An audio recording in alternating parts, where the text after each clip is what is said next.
Hey, you guys. So hopefully you got to watch the demo video that me and Ella did with the carbon dioxide being collected in the balloon, which you may have seen that before, but it's just a good little intro to stoichiometry. Okay, and we're going to come back to that example later this week and see like if we can make some good predictions and stuff like that. Okay, but we are going to do the notes. So you need out a notebook and take some notes as we go through the slideshow. This is what we're doing in class on Monday. So I'm going to try to go back here and present my screen. If I can figure out how to do this. Yep. Okay.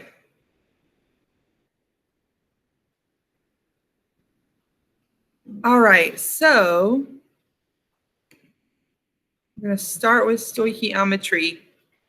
So stoichiometry is just the Greek. It's measuring elements. So stoichiometry, the metry part means to measure, and stoichiometry just means measuring elements. Okay. What is stoichiometry? You were supposed to have defined this on Friday in your notebook. That was part of the assignment for Friday. Using what we know about reactants and or products to show their quantitative relationships with each other by using conversion factors. Okay, that's a lot, right? So, but basically it's using what you know about the chemical reaction with either the starting substances or the final substances to show how they're related to each other mathematically, using numbers to show their relationships with each other, and using conversion factors, using their equivalent values, okay? For instance, if you had a mole of methane, how many moles of oxygen would you need in order for it to completely react, okay? So we're going to look at this problem first. Now, here's the thing. Here's what I tell kids every year. When you're reading through a problem like this, one of the best things that you can do is actually try to think about the reaction. What are they talking about here? So I'm going to switch over to my smartboard here, if I can get that pulled up. Oops, wrong one. Okay. So let's see if I can get my smartboard pulled up here. And we're going to write this reaction down. And it was asking about methane that was reacting with oxygen, right? Okay, so it said that methane is CH4, there's methane, reacting with oxygen. Now, if you're looking at this, and if you remember from right before we went to Christmas break, we talked about writing reactions. This is a combustion reaction. So you've got your fuel and oxygen gas, and it reacts to form two products of combustion, which are always the same, carbon dioxide and water. Now, with any reaction, when we have a reaction like this, you need to start by balancing it, right?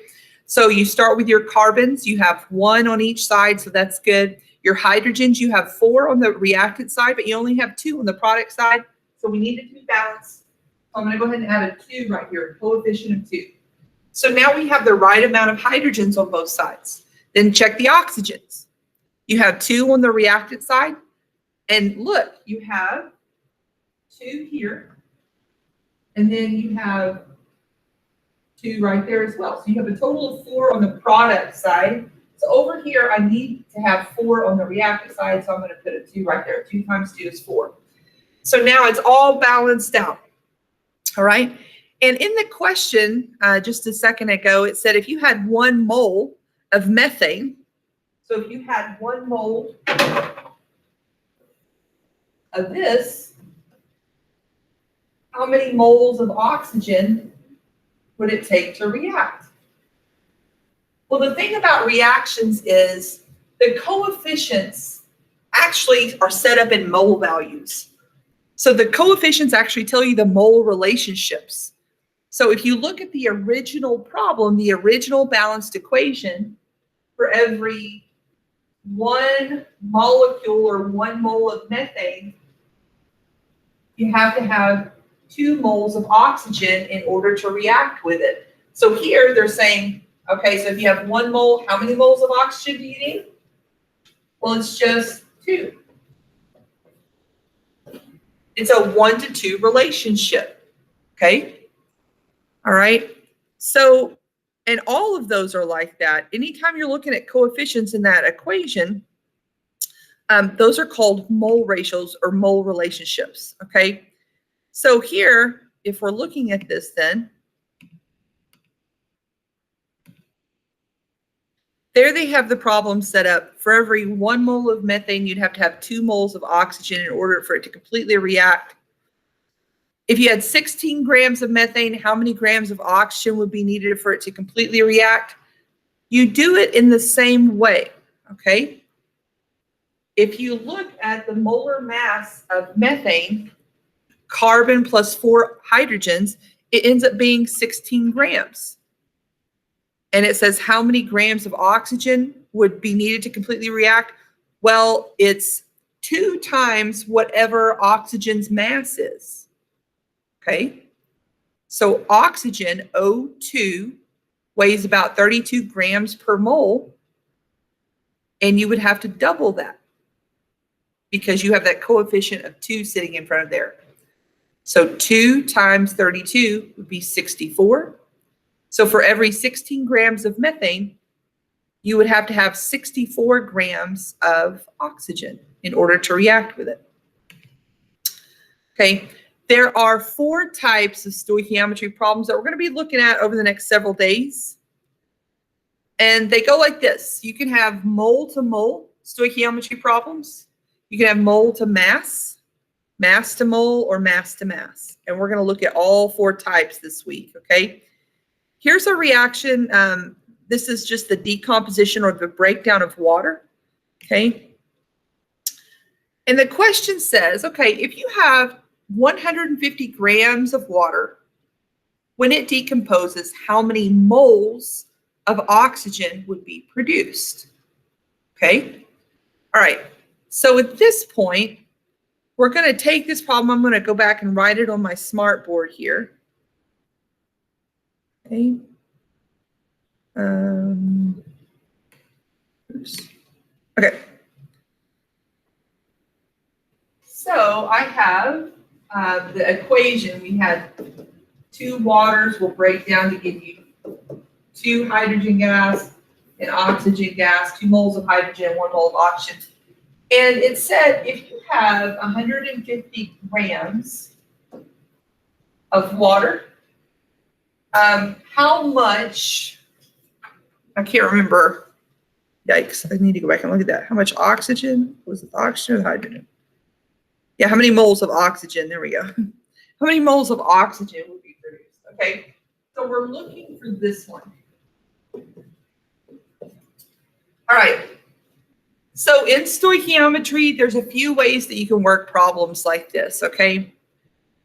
One of the first things that you should do in a problem like this is just take that 150 grams and you're going to need to convert it to moles to find out how many moles you have, because you want to go back and look at the mole ratio here in just a minute, okay? So let's take that 150 grams of water and convert it into moles of water to see how much we're working with, okay?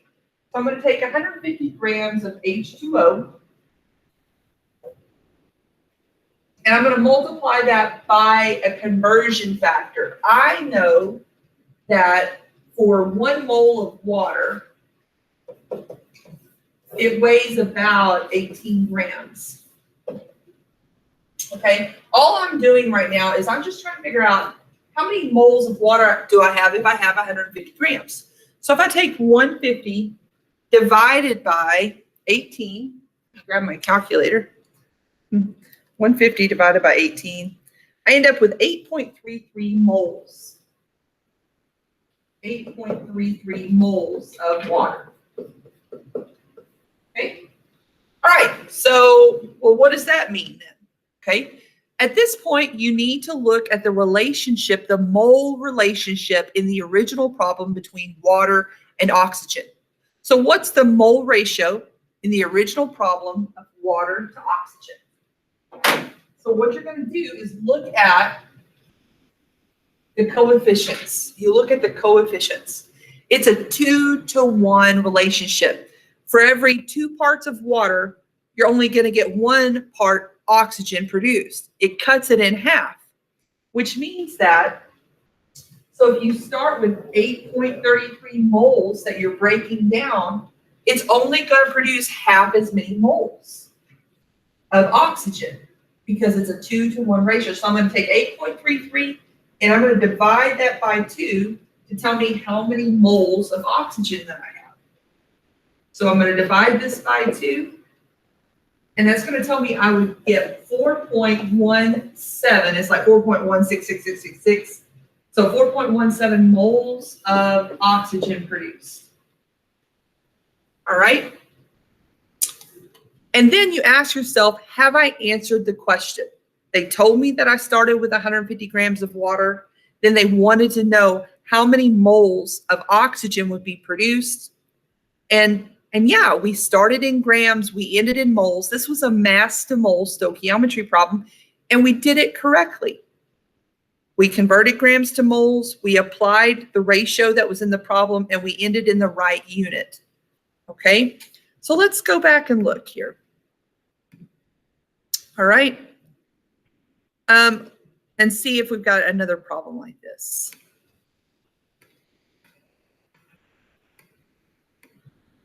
Okay. All right. So here's the steps that we went through. If you want to write these down, you could. Okay. The steps that we started with is the stuff in the yellow. Okay. It says make sure the equation is balanced. Make sure your known value is in moles. Look at the mole ratio of the known to the unknown, and then convert the unknown moles into grams if you need to. Which we didn't have to do that. It was just looking for moles, okay? There are 2 ways to do this kind of a problem. Now, up here in the top part of this PowerPoint here, this is another way to do the problem. So the part in yellow, that's the part that we just did. That's one way to solve this problem. If we wanted to solve this problem in a different way, using direct proportions, you could, okay? So the second way that we're going to look at this problem is by setting up a direct proportion, okay? So you're ready? We're going to do the same problem again, but this time we're just working it in a different way, okay? So I'm going to start it again. We're going to go back to the smartboard here. And we're going to do the same problem again, but in a different way, okay? All right, so you've got your water. 2H2O yields 2 hydrogen gas and some O2. I'm still going to set it up and start it the same way. I've got 150 grams of this. Ultimately, I want to know how many moles this is. Okay. But this time we're going to set it up using a direct proportion. We're going to do stoichiometry using direct proportions. Now, the thing about a direct proportion is the units have to be the same.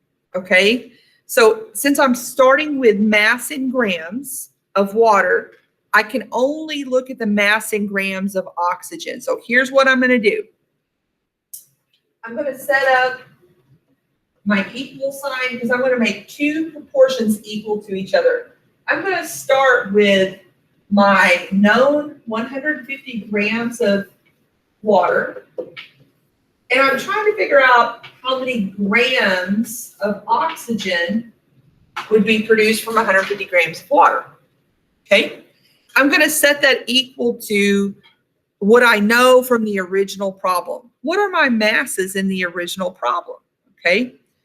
Well, I know in the original problem, if I have 2 sets of water, 1 thing of water, the molar mass of just 1 mole of water is 18 grams. So 18 times 2 is about 36 grams of water. And remember, the molar mass comes from adding up the masses on the periodic table, okay? So I've got 36 grams of water that I start with in the original equation. And then I know if I have 36 grams of water, it's going to produce 1 mole of oxygen, which weighs about 32 grams. That's the molar mass of just 1 mole of oxygen.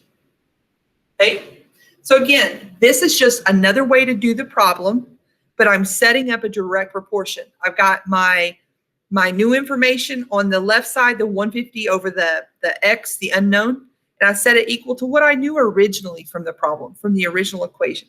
Then all you do is cross multiply and divide to find x. So I'm going to cross multiply here and solve to find x. So 150 times 32 gives me 4,800. And I'm going to set that equal to 36x. And then solve to find x. So x equals 133.3 grams of oxygen. And here's the thing.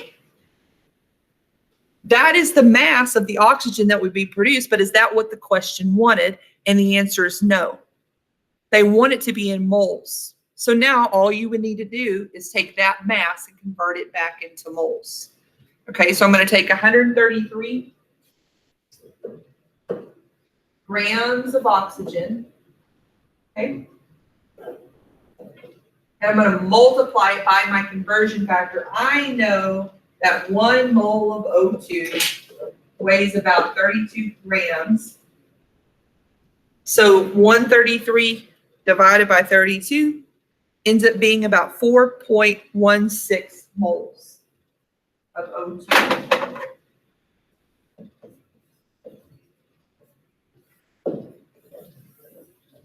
Okay, and so I'm just going to go back and check to see how close.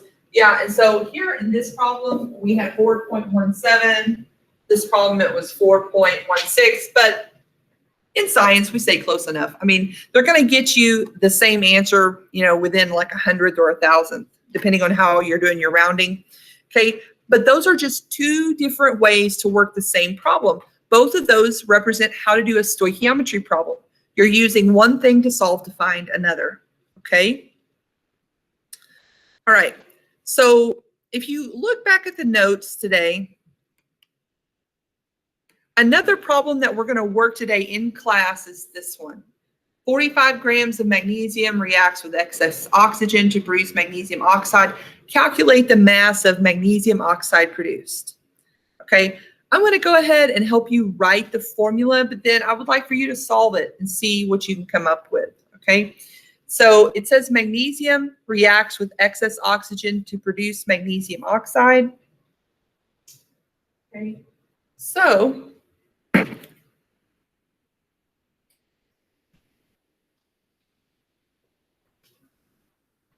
magnesium reacts with oxygen to produce magnesium oxide. Okay, before you ever do this problem though, you always start by balancing it. You balance the chemical equation. Okay, so if you balance this equation, I know I've got to have 2 oxygens, right, to make that work. But that's going to make me have 2 magnesiums over here. And once you have that, I would say go back and circle your knowns and your unknowns, which it said that we've got 45 grams of magnesium and you're looking for MgO.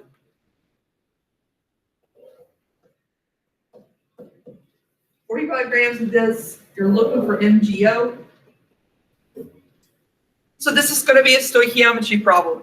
You're starting with a reactant, and you could start with a reactant or a product, but you're starting with one chemical and they're asking you to find another one. Okay, this is a mass-to-mass stoichiometry problem. And you can work it with either of those methods that we talked about earlier. You can either go through the steps and convert grams to moles, apply the ratio, and then convert it back to grams, or you can set up a direct proportion with your known over your unknown, x, and set it equal to what were the masses in the original equation.